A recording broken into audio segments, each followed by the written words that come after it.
What if you could take your favorite game from your childhood and just remaster it? Like, when I say you, I mean you and not some top-tier game developer. Well, that's exactly what NVIDIA's Remix tool is designed to do, and I decided to give it a try with Battlefield 1942, and I was blown away by just how far I was able to take it in such a short period of time. Let's check it out.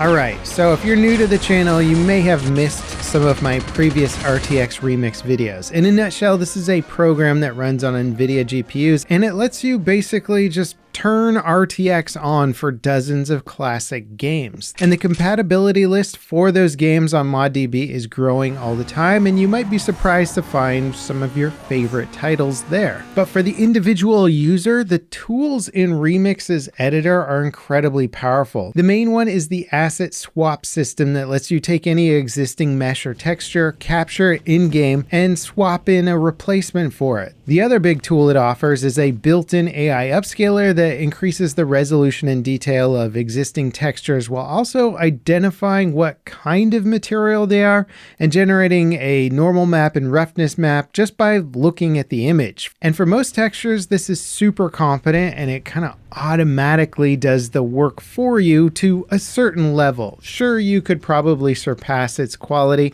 but not without spending probably hours of work trying to do a better job. Now, I did run into a few complications along the way, and before we get into those, first a quick word from today's sponsor. Today's video is sponsored by the king of vehicle combat games, and of course I'm talking about War Thunder, a game I truly adore. I've covered it many times on this channel. It offers some of the most compelling air, ground, and even sea combat across multiple eras. From modern combat to as far back as the 1920s with over 2,500 realistically modeled vehicles. And it's crazy to think that you can get access to all of that in a free-to-play package for both PC and consoles. Both the maps and vehicles are designed with an incredible high fidelity, but the realism goes far beyond just the visuals, with realistic physics and armor simulations and even crew taking internal damage. You can actually see the damage you're doing with an X-ray view that shows the physical impact of every shot. Make sure to use my link in the description or comments to sign up to get a bonus, including the M4A2 tank and the P40E1 plane, Eagle of Valor vehicle decorator, plus 7 days of premium account access, 100,000 silver lions, and more. This is a huge bonus pack, and it's not just for brand new players, but returning players that haven't returned in 6 months or more can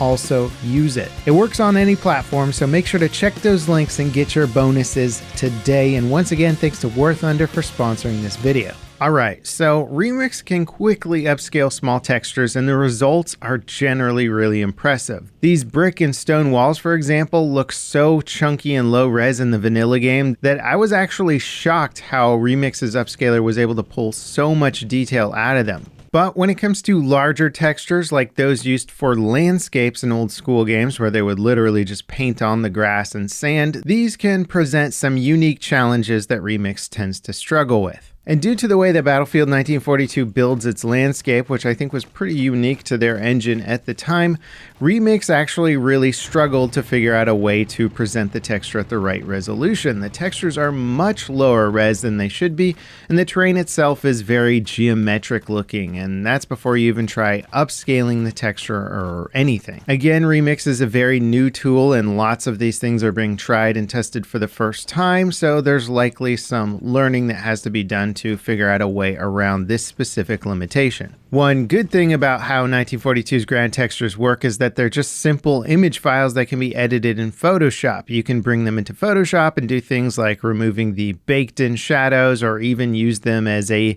guide to create brand new textures with higher quality assets. One area that really impressed me was how Remix let me just convert 1942's simplistic water texture into something that actually looks like water. All I had to do was set the base texture to transparent. After that, I ran the original texture through Remix's upscaler to generate a normal map, which gave me the surface texture of the water. And then I just added some additional color to the water, and now we have tropical ocean water that also reflects objects and refracts light properly. pretty cool update, especially for a game that has tons of water in it. Now you can also replace any or all of the models in the game if you wanted to. Obviously this will take a while and I didn't go too far into it. To replace a tank, for instance, you can import a new tank model, add it to the original tank mesh, and then just delete the original tank's bits and pieces. The challenge here though is cutting up the model in the same way that the original model was dissected. So if you want the turret or treads to animate properly, you'll have to cut up the new tank model and assign the parts in the right places in the exact same way that the original was. And that would require a little bit more 3D know-how. It's not particularly hard, especially with a couple of days practice in Blender. I'm sure most people could figure it out, and maybe I'll get further into that side of the workflow down the road. Now, of course, one of the most impressive things about Remix is the fact that it can just replace the entire lighting system. By default, Remix enables a powerful ray tracing system that lets you replace environmental lights, but you can also add new dynamic lights to pretty much any asset in the game. If you want to embellish a game's baked lighting with proper ray tracing, it's basically as simple as putting a similar light source into the original model and then tweaking the values to match the baked lighting. In-game, the lights you added will automatically interact realistically with everything, casting proper shadows and reflections, while also influencing the color and general luminance of everything that the light bounces off of. So if you want to add interior lighting to break up a building or add a properly ray-traced sun to Battlefield 1942,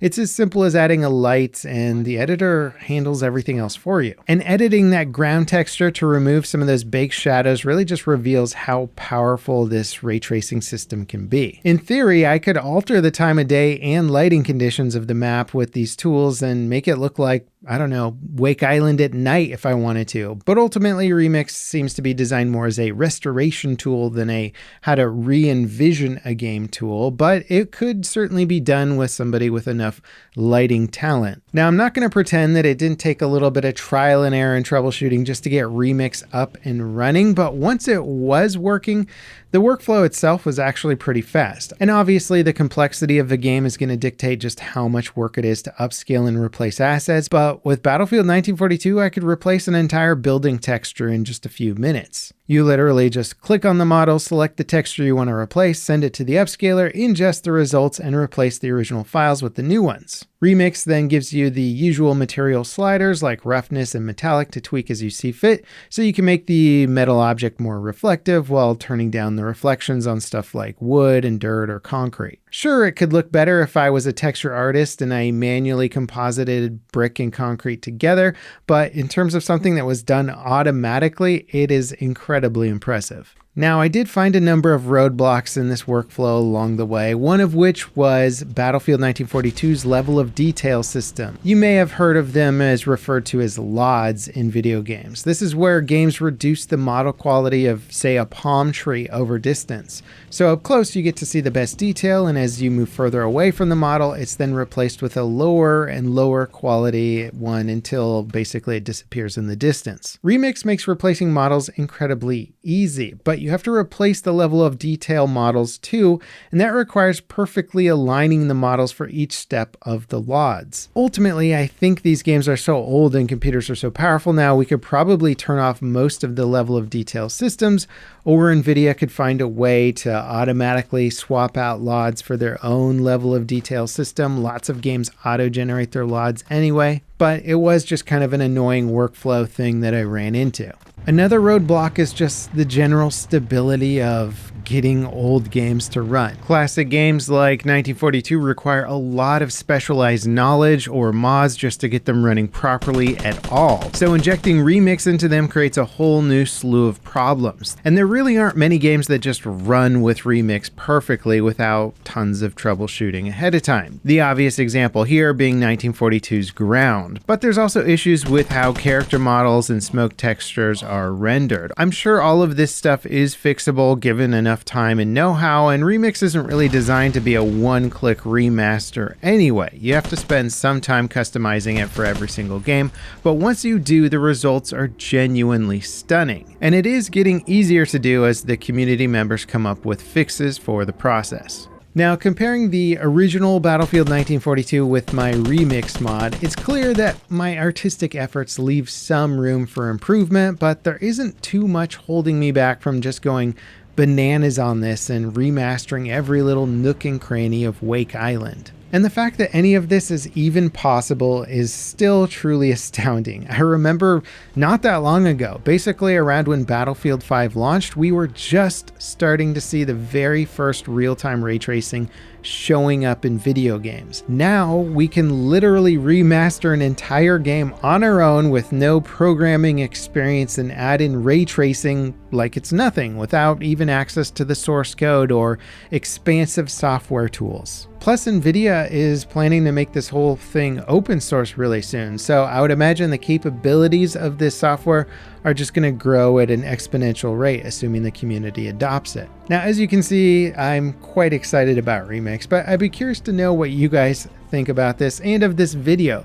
Would you want to see me dive deeper into other game projects like this or take Battlefield 1942 even further? Let me know in the comments, and if you enjoyed this video, don't forget to leave me a like, subscribe for more content like it, and ding that notification bell to beat that YouTube algorithm with me. Again, a huge thank you to War Thunder for sponsoring today's video. Don't miss out on playing War Thunder. It's a free multi-platform game, and using my links will get you a great bonus pack including vehicles, an epic decorator, premium account access, and more. Up next, check out this other remix video where I get into the details of replacing stuff in Half-Life 2, and even this other one of somebody remastering Max Payne with Remix, and it looks incredible. As always, guys, thank you so much for watching, and I'll see you next time. This is Level Cap signing off.